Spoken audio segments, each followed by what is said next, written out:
And speaking of the UAAP Mythical Five, our guest today is part of that elite group in season 84, and now joining us for an all-out conversation. And he's back on the show, Mike Phillips of the De La Salle Green Archers. Mike, magandang umaga. Welcome back to the show. Magandang umaga, sir. Thank you so much for having me again. It's always great having you on the show, and parang pagaling ng pagaling yung Tagalog mo. Nakakatuwa talaga marinig from you. Well, first of all, Mike, congratulations. Grabe, Mythical Five on your rookie year in the UAAP.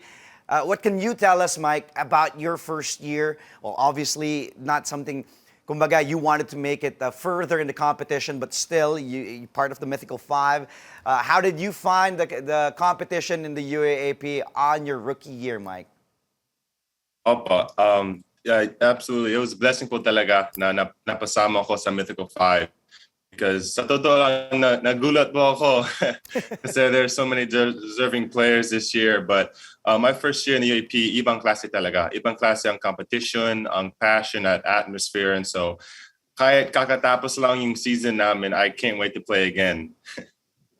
Ang galing. Talagang, you dominated the boards. I like how you play. You're very aggressive inside. Sabi mo, parang hindi ka nanibago dito sa it's like you fit in well with Coach Derek's system. Tas talagang bagay ka sa UAAP. Ikaw ba, were there challenges for you, Mike, fitting in with La Salle and also, adjusting to the game of the UAAP?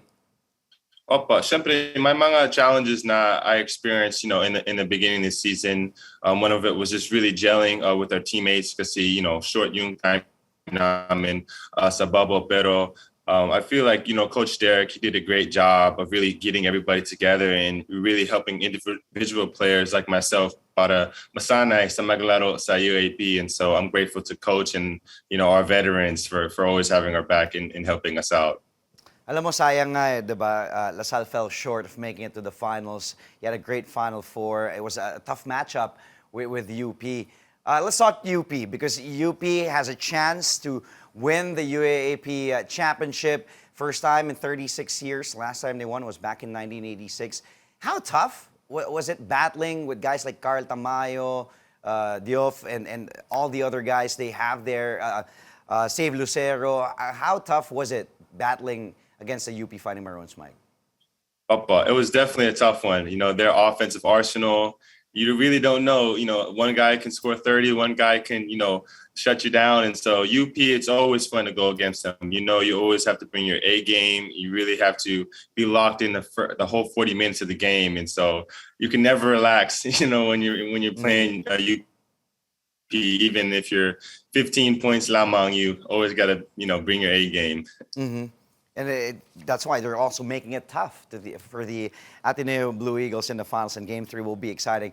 I'll ask you for your forecast if you want later on before we end the conversation, Mike. You know what?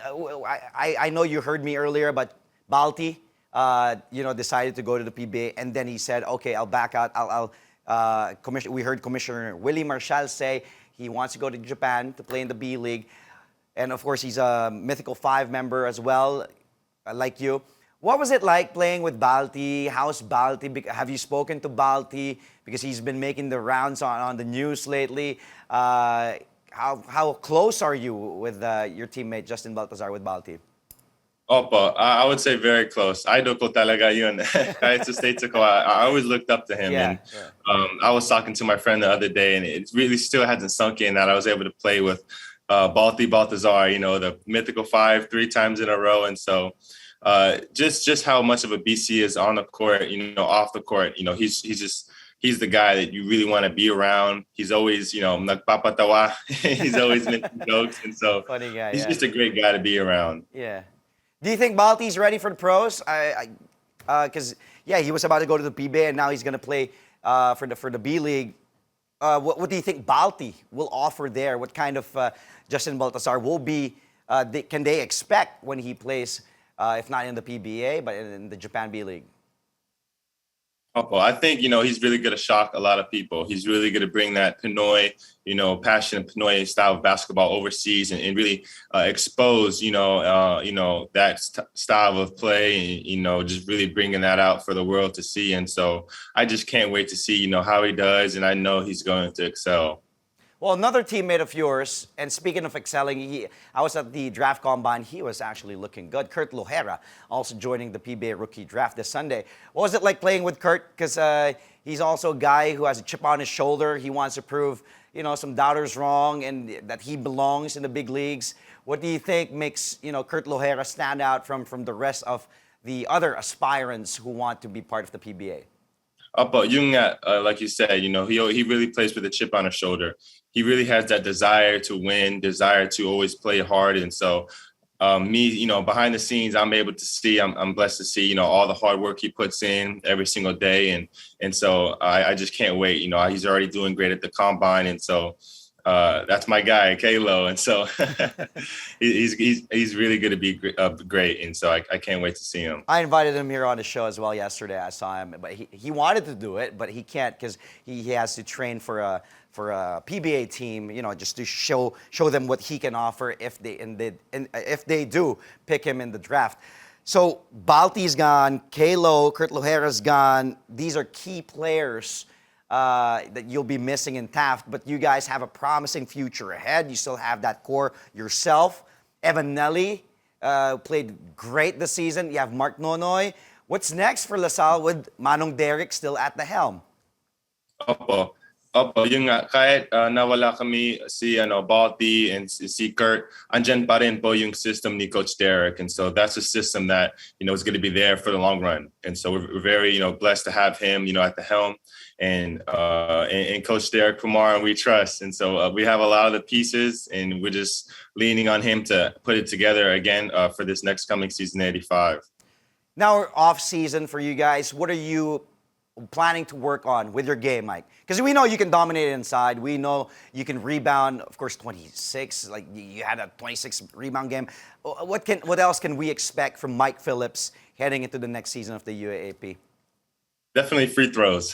Free throws. That's been our Achilles heel, and we really want to break that curse. Yeah. You sinasabi nila, Bano si Salle for free throws, but definitely, just gelling. I think the last couple of games we were able to gel really, and it really showed we're trusting each other. And so now that we have more time, para lumapit sa isa't isa, I think that we can really come back stronger next season.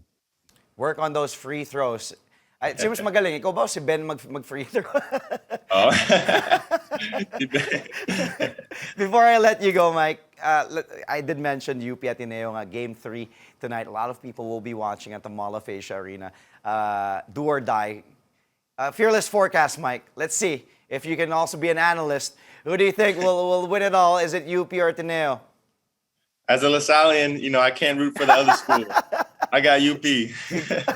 Great answer. Great answer. But it will be a good one for sure. No matter what, mananalo Katipunan kasi doon naman yung UP na Ateneo. Mike, thank you. Always a pleasure having you here on the show. You're a good kid. You have a bright future ahead of you. Congratulations again on making it to the Mythical Five. And in regards to your brother Ben and your parents. Thank you, Mike. Ingat ka. See you soon. Sir, maraming salamat. Ingat po kayo. Thank you. Maraming salamat. Again, we just spoke to UAAP Mythical Five member of the De La Salle Green Archers, Michael Phillips.